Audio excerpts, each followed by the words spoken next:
In this lesson 8.2 geometric drawings, we're going to go over the standard 7G2, and then the essential question is how can you draw shapes that satisfy given conditions? And this is critical for us to understand that. We are given a set of conditions to determine if you have a unique triangle, more than one triangle is possible, or if no triangle is possible. Set of conditions, find out whether you have this one, or this one. Those three things. And that's what we're going to go over using the book plus some additional notes that I have. Starting here at the Explore activity, we're going to be given the conditions we're going to be given three sides. So we write that as side, side, side. And I'm going to just arbitrarily label these as A, B, and C as my line segments. So what that brings us to is what's called the triangle inequality theorem. Now, I'm not asking you to remember that name at this point yet. You're going to use it later in high school. But I am asking you to remember these conditions here, okay? And what that says is that if line A plus B, that must be greater than line C. Line A plus C must be greater than line B, and B plus C must be greater than line A. And we use this when we're given to the side, side, side. We'll label these A, B, C, and let's take a look at how that works now. So if I take A plus B, so A plus B, so that is 4 plus 3, must be greater than C. Okay, so 4 plus 3 is 7, and is that greater than C, which is 2? So yes, it is. So that first condition has been met. Now we have to do it for the rest of them. So I've drawn it over here to kind of make it a little simpler.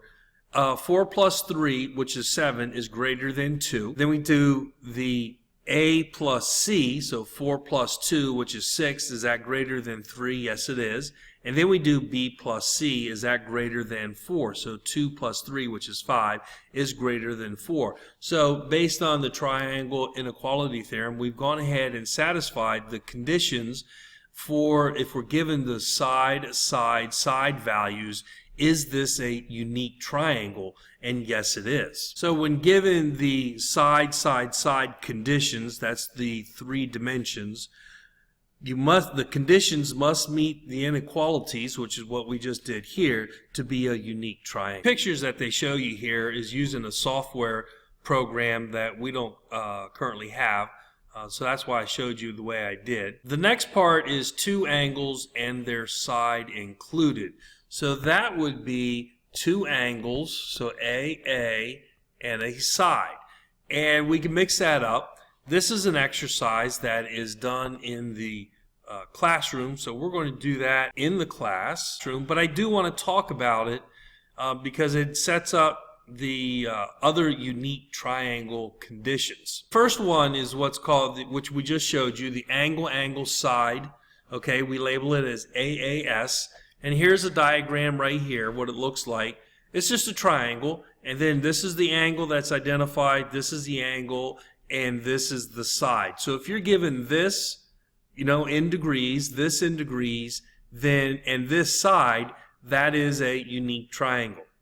The next one is the angle, side, angle. If you're given the conditions of an angle, the side that's in between the two angles, and the angle, the second angle, that's ASA. So you're given the degrees here, you're given the side down here, the side length, and you're given this one here, or it could be on any one of these over here, okay? Doesn't matter which one, as long as it's angle, side, angle.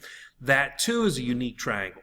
Another thing that has to be met, though, is that both angles must be less than 180 degrees when added together.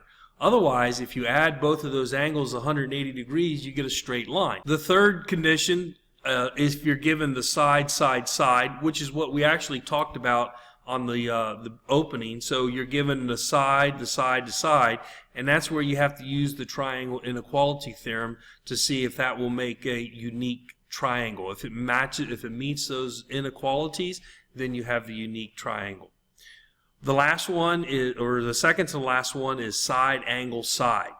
you're given one side, the angles in between, and you're given the second side, and that would meet the unique triangle conditions. The last one's kind of a special case, and it's the side-side angle, okay, SSA.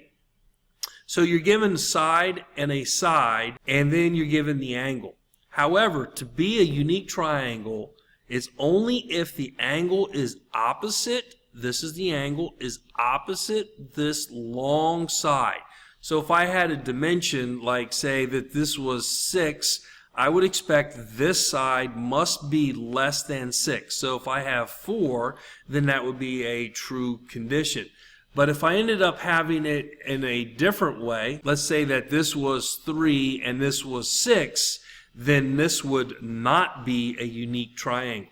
So this is the important information here. To make a unique triangle must be the opposite of the long side, or called the hypotenuse. Let's kind of talk about this more than one triangle. How do I determine then whether I have more than one triangle?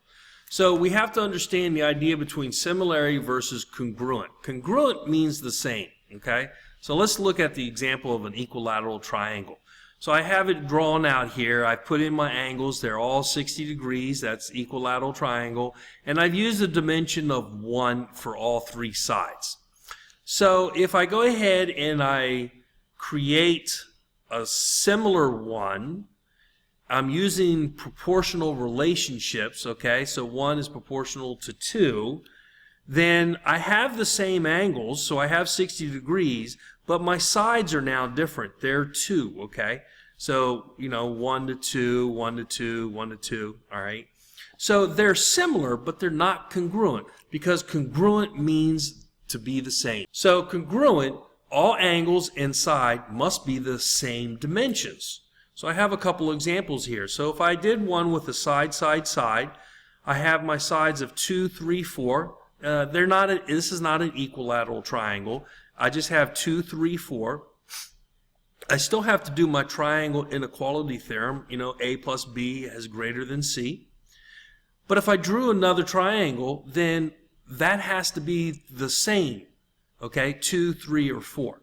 Or if I look at it from the angles, let's say I did an angle, side.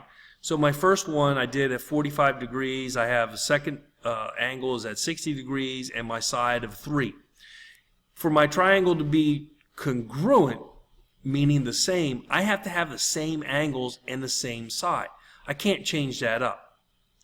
This would be a unique triangle. Either one of these conditions would be a unique triangle, whereas this is not. I would have more than one triangle, okay? Because 1 plus 1 is greater than 2, and that goes all the way around, so I satisfy my side, and these here are the same. So again, as a quick review, you're given a set of conditions to determine if you have a unique triangle, more than one triangle is possible, or no triangle is possible. So if we went ahead, again, triangle inequality theorem, if you meet these conditions, you have a unique triangle. If you're given the 2 angles and a side, or the angle, side, angle, and the angles when added together are less than 180 degrees, you have a unique triangle. If you do a side, well, we talked about that already with the triangle inequality theorem, and a side, angle, side, that's a unique triangle. The side, angle is also unique if the angle is opposite the longest leg. For more than one triangle, we're looking at similarity versus congruent.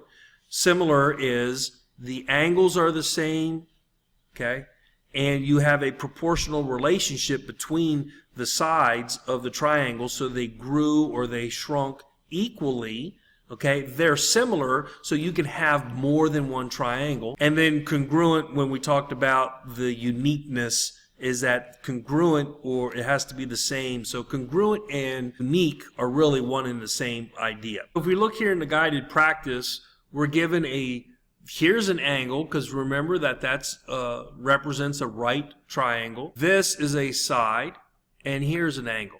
So you determine whether you have a unique triangle, more than one, or no triangle. On number 2, you're given a side, and a side.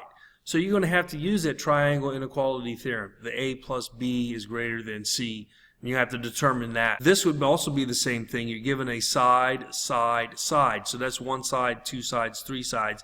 And you can just label that as A, B, C. On here, you're given an angle, side, angle. Does that meet the conditions for a unique triangle, more than one, or no triangle? In the independent practice on number 8, I think this is a really good question to help you focus on whether you have a unique triangle or more than one triangle. So use the information that I provided. Let me know what your answer is and talk to you in class about it. Have a good day. Bye.